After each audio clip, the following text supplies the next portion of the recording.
Gejlek yang menggetarkan panggung, malam saat segalanya berubah. Tidak ada yang benar-benar siap malam itu. Penonton duduk tenang, juri memperhatikan dengan seksama, dan kamera bergulir seperti biasa.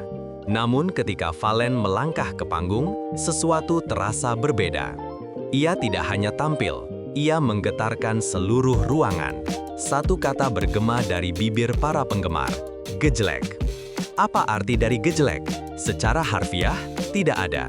Tapi dalam konteks malam itu, gejlek adalah simbol dari getaran emosional, energi mentah yang mengguncang.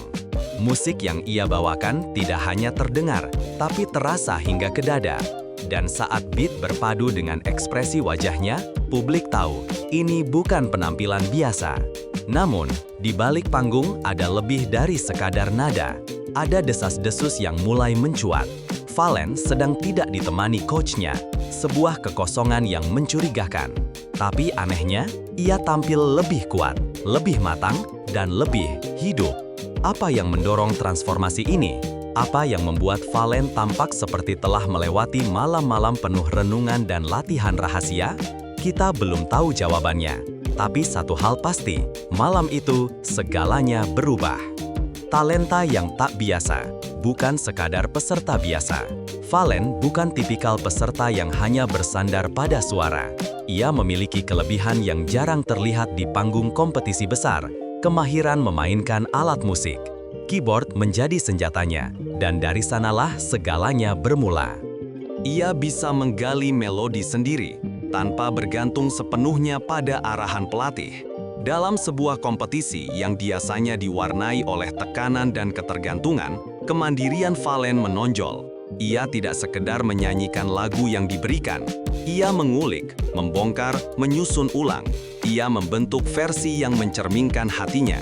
Kalau bisa main musik, itu membantu cari melodi sendiri. Komentar salah satu juri, sebuah pengakuan yang mengkonfirmasi bahwa Fallen bukan hanya tampil bagus, ia paham apa yang ia nyanyikan.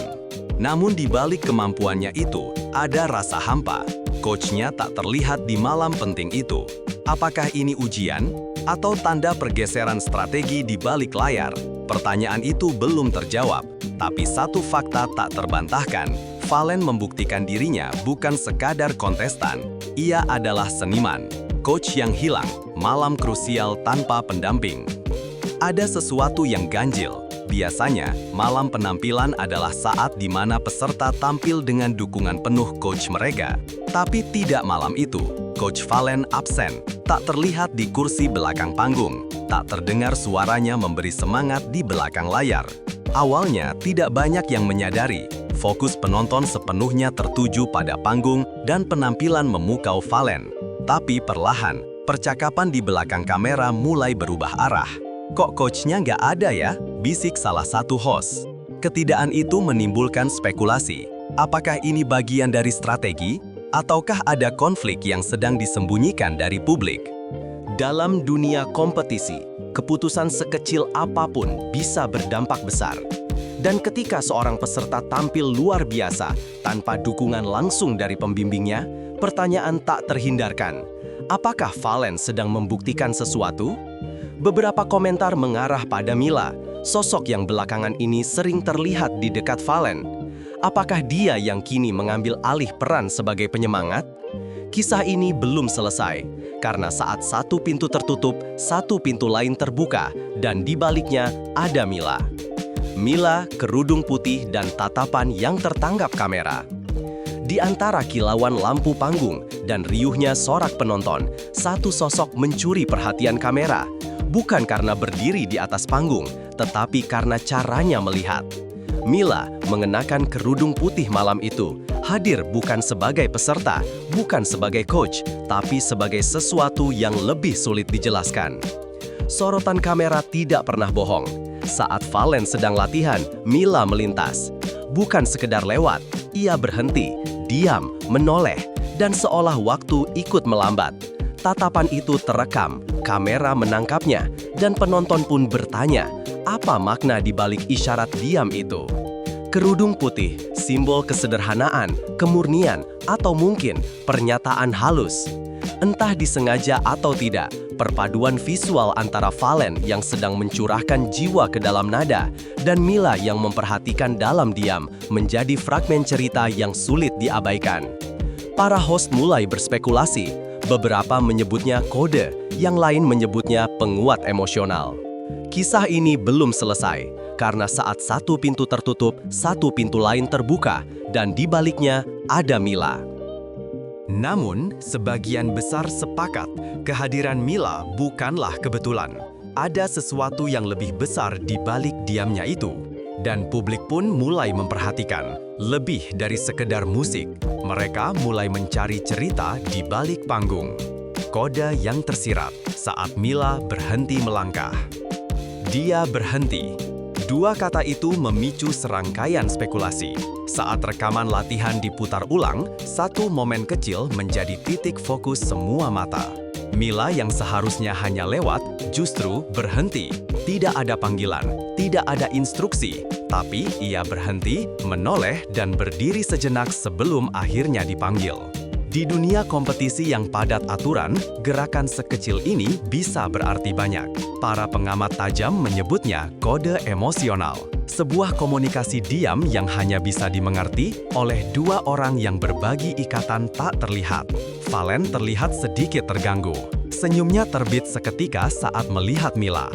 Sebuah reaksi refleksif, bukan hasil latihan.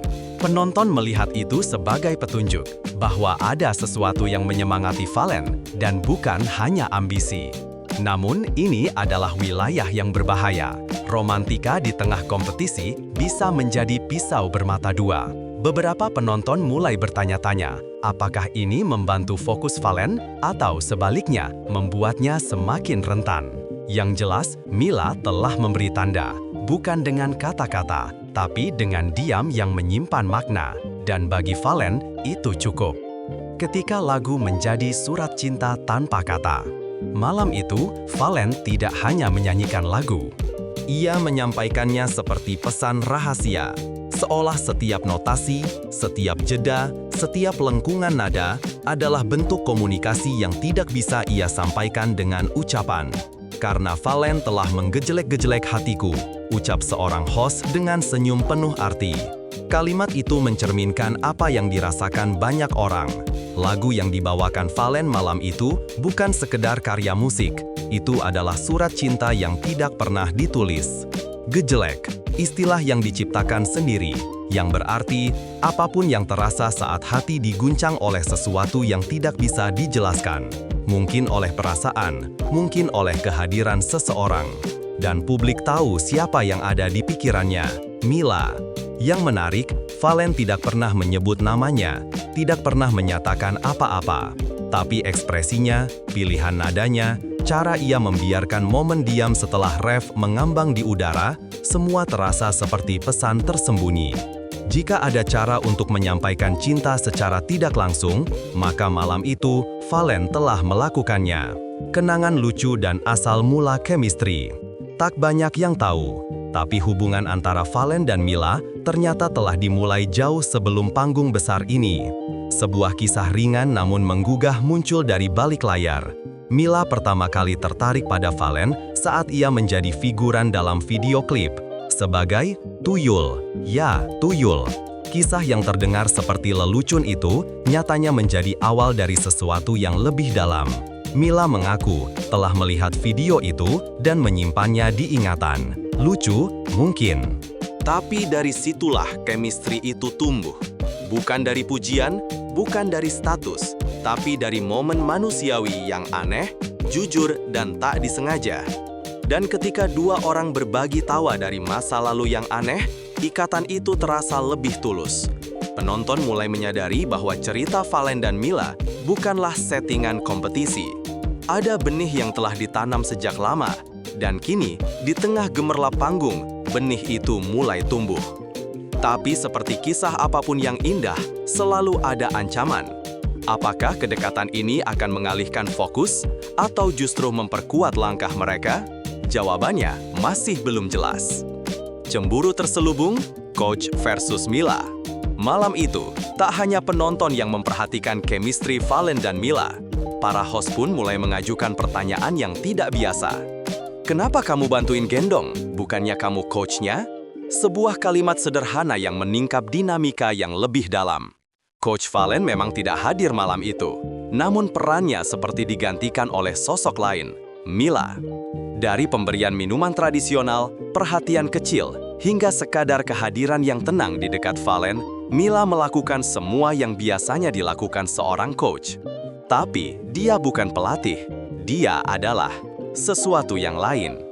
Sebagian orang mulai membaca ini sebagai bentuk cemburu terselubung. Sebuah ketidaksukaan yang tidak diucapkan, tapi bisa dirasakan. Coach mungkin melihat bahwa posisinya tidak sepenuhnya kosong, sudah diisi oleh Mila secara emosional. Apakah ini hanya candaan? Ataukah ini awal dari gesekan yang lebih serius di balik layar? Di dunia kompetisi, keberpihakan adalah hal yang sensitif. Dan ketika seorang peserta tampak lebih bersinar karena faktor eksternal, atmosfer menjadi rapuh. Apakah Mila membantu Valen atau justru memperumit keadaan? Satu hal yang pasti, hubungan mereka menciptakan percikan di dalam dan di luar panggung. Valen fokus dan bayangan Mila di panggung. Di satu sisi panggung, Valen sedang berlatih. Di sisi lain, Mila tiba-tiba muncul, duduk, menatap, lalu memanggil. Bukan karena skenario, bukan karena perlu, tapi karena ingin dekat. Rekaman latihan menunjukkan gangguan kecil itu, seolah tidak disengaja, namun dampaknya jelas. Valen, yang biasanya fokus penuh, tampak teralihkan. Ia melihat ke arah Mila, senyum kecil muncul, dan dalam sekejap, suasana berubah dari latihan menjadi adegan personal. Beberapa orang menyebut ini sebagai momen manusiawi, yang lain khawatir. Kalau kamu nggak fokus, kamu bisa kehilangan tiket itu, ujar seorang pelatih dengan nada serius. Dan memang benar, di panggung sebesar ini, 1 detik kehilangan fokus bisa berujung pada kehilangan segalanya. Tapi di sisi lain, Mila bukan gangguan. Ia adalah energi baru bagi Valen. Ia hadir bukan sebagai pengalih, tapi sebagai pengingat bahwa kompetisi ini bukan hanya soal menang, tapi soal menjadi diri sendiri. Pertanyaannya, bisakah Valen menyeimbangkan semuanya? Fokus pada musik dan tetap jujur pada perasaan? Karena jika tidak, segalanya bisa berubah dalam sekejap. Akhir yang belum selesai, siapa yang akan menjadi juara? Kini, semua mata tertuju pada Valen. Ia telah membuktikan diri sebagai talenta yang unik, mampu mengulik lagu sendiri, menciptakan momen emosional di atas panggung, dan menjadi sorotan karena sesuatu yang lebih dari sekadar musik. Namun, di balik sorotan itu, muncul pertanyaan besar, apa yang sebenarnya ia kejar? Gelar juara atau pengakuan dari seseorang yang diam-diam selalu hadir? Chemistry dengan Mila menjadi elemen penting dalam narasi ini. Mereka bukan pasangan resmi, belum pernah menyatakan apa-apa secara terbuka, namun semua orang melihatnya. Bahkan, host pun mulai bertanya langsung pada Mei. Kalau dari sudut pandang seorang ibu, mereka cocok nggak sih? Jawaban Mei penuh keraguan dan harapan. Mereka ini masih sadar posisi mereka, tapi mungkin ada penyemangat yang membuat Valen bersinar. Akhir cerita ini belum ditulis, kompetisi masih berjalan, posisi juara masih terbuka. Namun yang jelas, perjalanan Valen tidak lagi hanya soal performa. Ini soal siapa yang berdiri di sisinya, di atas dan di balik panggung. Dan ketika waktu pengumuman tiba, mungkin semua akan berubah. Atau mungkin justru ini baru